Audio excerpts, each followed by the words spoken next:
he's beat some amazing athletes in his career of mixed martial arts, but it's almost like that athlete who's in the UFC, he's 0-2. He'll probably get one more shot and they're gonna cut him. But then you get cut, then it's almost like, I don't know how old he is. It's kind of like you're scrambling. You're gonna go to PFL, you're gonna go, to Ryzen. What are you going to do, right? Maybe he needs to go up to 145. I don't know if it's a weight cut. Kai Osterkar is going up to 135 now instead of 125. Another guy who's come over from Ryzen, a champion in Ryzen. He's 0-2 now in the UFC. He lost to Tim Elliott. He's lost to Pantoja.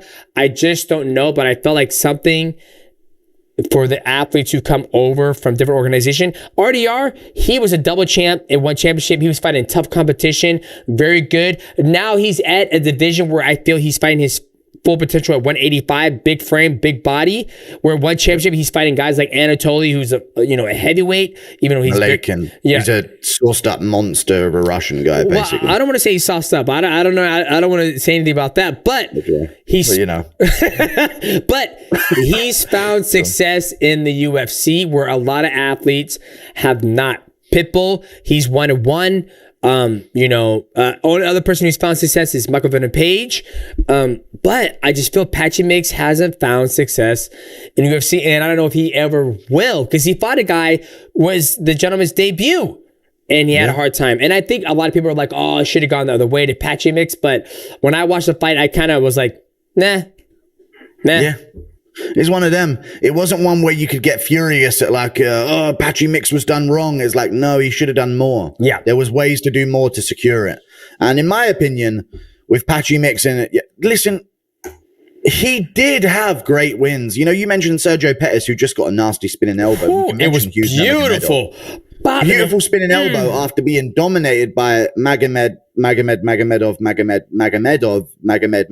the 50th of his name.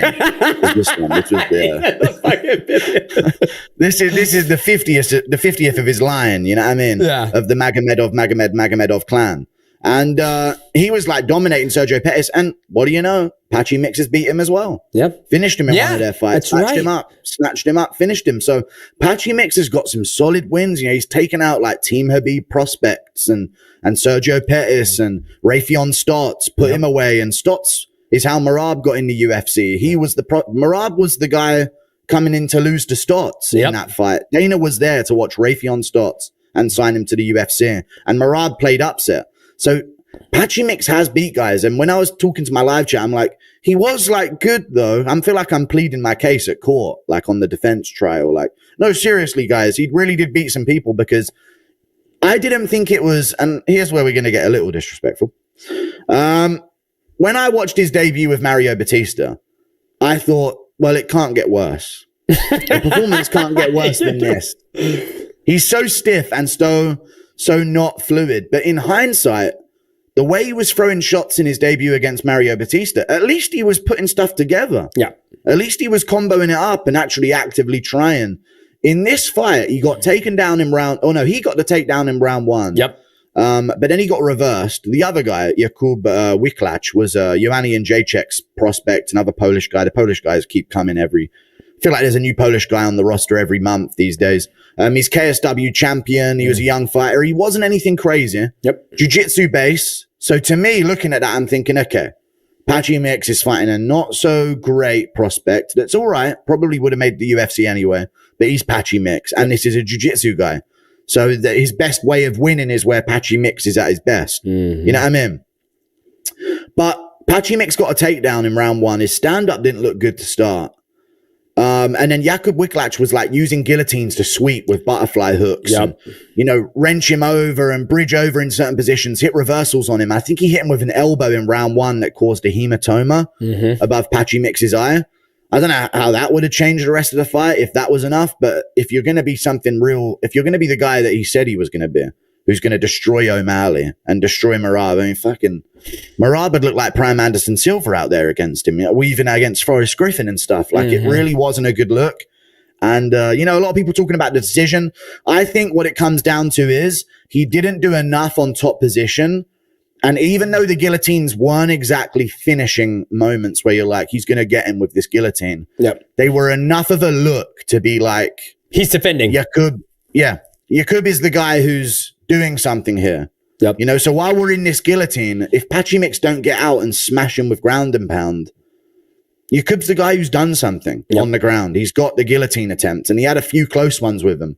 And even in round 2, I think he did a little bit more on the feet than people remember with his like double up body kicks. Yep. But I remember watching it and thinking he's slowing down. Patchy Mix needs to, this is where the veteran, Patchy Mix, needs to pick it up and start pop with a jab, make him feint at him, body shot. But he had a real diminished adrenaline dump in round 2. And in the moment where I knew it was over, I screamed at my screen. I was like, fucking pressure him, you idiot. He got cuffed with like a groin shot.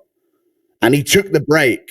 And it didn't even look like it affected him that much. And he took the break, and I was like, you just had momentum on this young kid who's thrown up all these subs at you, who's been on bottom in round 1 still. And you're backing him up. Like, now is where you need to put that pressure on. And instead, he took the break and took the reset. And it was just like, yeah, man. I love, not the best. I love how the refs like, that was a clean shot. Let's get back. I love that they're going back and looking at the shot to see if it was an actual foul or not. And then once he said, no, it was a clean shot, get back to it. He didn't jump on him. But I feel Patchy Mix, and I was talking to, who was I talking to about this? I was talking to one of my coaches at jiu-jitsu, and I feel certain athletes, I don't know what Patchy Mix's career was like or who was overseeing him when he was doing all these fights with Sergio, Kyoji, the Magomed, all those guys in Bellator. But I feel like he had somebody who was kind of like guiding him. Like, okay, hey, we're fighting Sergio Pettis. This is what we're going to work on. I'm going to do this. Okay, looks good.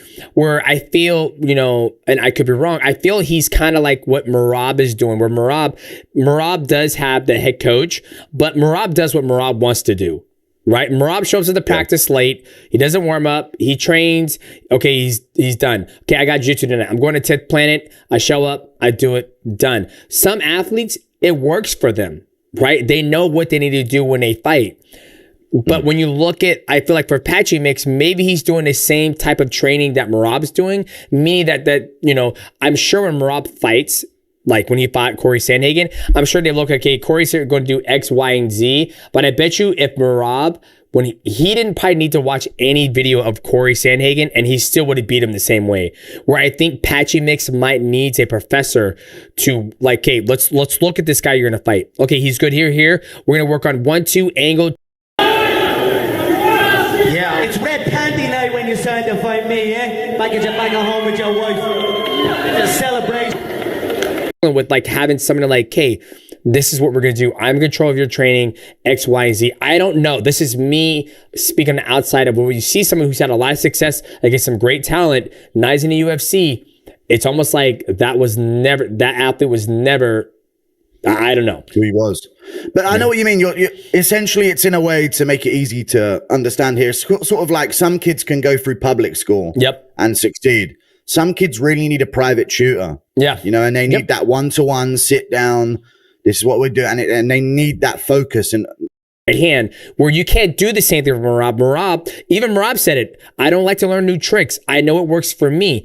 I feel like Patchy Mix has got in that maybe he's training like that. And also his wife, Tatiana Suarez, she's also a UFC fighter. So who's getting, you know what I mean? Like I think. Was not one of them I checked. You know,